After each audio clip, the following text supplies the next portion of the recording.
E ali, naquela igreja católica, eu fui totalmente surpreendido.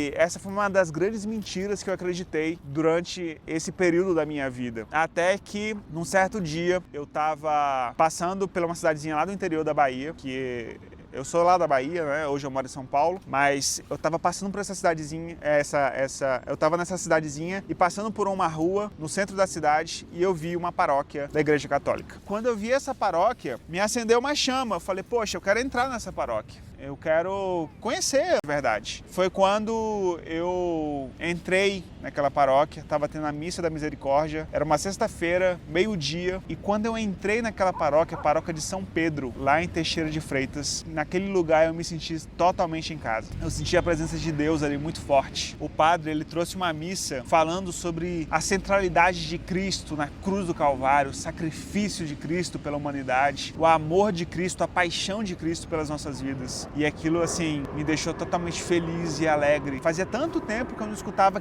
Cristo sendo exaltado numa igreja. Eu já tinha visitado alguns cultos evangélicos e o pastor ficava pregando sobre prosperidade, fazendo discursos de marketing digital, que você tinha que prosperar, que você tinha que enriquecer, que isso era bom, que isso era coisa de Deus. Eu não sentia Cristo ali, a entronização de Cristo, a cruz de Cristo, a ressurreição de Cristo. Onde estava Cristo naquele discurso? Não existia Cristo. E ali, naquela igreja católica, eu fui totalmente surpreendido.